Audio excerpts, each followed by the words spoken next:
Apakah resep Allah Tuhan untuk kedagingan, yaitu mati di kayu salib? Kemenangan atas kedagingan dimulai dengan 4 langkah berikut ini. Yang pertama, memeriksa. Yang kedua, pertobatan dan berbalik. Yang ketiga, menyatu dengan Kristus. Dan yang keempat, ketaatan. Sekarang, marilah kita meninjau masing-masing poin di atas dari sudut pandang Alkitab. Yang pertama, memeriksa atau juga introspeksi. Untuk menang atas kedagingan, kita harus memeriksa atau menyelidiki diri sendiri.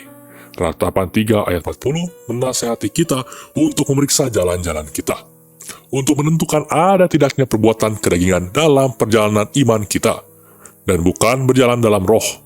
Kita harus mengajukan pertanyaan kepada diri sendiri. Ini akan mengungkapkan diri kita yang sebenarnya, dan mintalah kepada Roh Kudus untuk menunjukkan hati kita menurut mata Allah. Berikut ini adalah beberapa contoh pertanyaan yang dapat membawa perwahyuan akan diri sendiri dan kedagingan. Apakah yang aku lakukan berasal dari keinginanku sendiri? Apakah karunia-karunia atau talenta ku kembangkan secara berlebihan? Bagaimana pelayananku? Keinginanku untuk menyenangkan Allah tanpa lebih dulu mencari bimbingan dan pimpinannya? Apa yang kupikirkan adalah yang terbaik bagi orang lain, gereja, dan diri sendiri? Apakah berasal dari pergumulanku sendiri?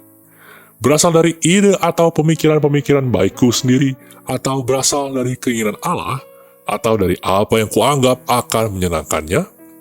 Apakah yang mendorongku dan mengobsesiku berasal dari pikiranku sendiri? Dari perbuatan baikku yang sebenarnya perbuatan kedagingan, aku merasakan adanya desakan yang harus dilakukan oleh mereka. Bagaimanapun juga, seseorang harus melakukannya. Apakah aku berusaha untuk merasionalisasi atau mencari-cari alasan atas perilaku atau tindakanku yang berkenaan dengan dosa, sikap memberi atau menerima laporan jahat, gosip, mengumpat, memfitnah, perilaku yang tidak dapat diterima? Dosa-dosa kedagingan, dosa karena lidah atau dosa di dalam hati yang dengan sengaja melanggar firman Allah? Apakah Anda bersuka cita dengan pencapaian Anda sendiri? Apakah Anda senang jika orang-orang berkumpul di sekeliling Anda mencari dan memuji Anda?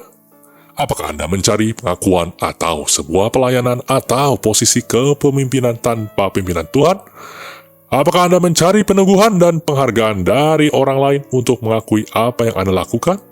Apakah Anda memerlukan hal-hal ini atau menginginkan hal-hal ini untuk kedamaian dan keamanan Anda?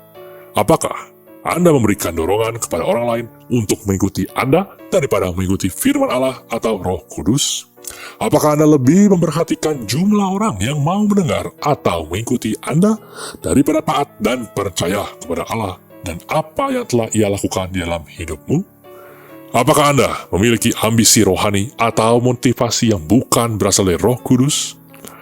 Dan apakah Anda menjalani perjalanan iman Anda dengan kekuatan sendiri, bukan dengan iman, atau percaya dan taat kepada firman Allah? Pertanyaan-pertanyaan demikian akan menuntun kita untuk mengetahui perbuatan-perbuatan kedagingan dalam diri kita dan di dalam pelayanan iman kita.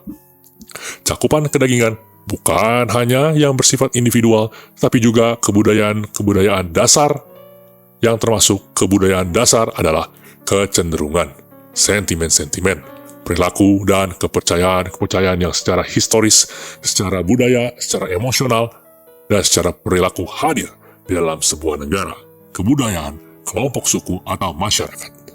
Hal-hal ini pun dapat merupakan perbuatan-perbuatan kedagingan, dan kebanyakan hal ini hadir di dalam berbagai peristiwa. Mari berjalan dalam kuasa Roh Kudus dan mengupas tentang peperangan spiritual. Subscribe YouTube channel kami dan nyalakan lonceng notifikasi serta follow sosial media kami untuk mendapatkan konten Kristiani secara reguler.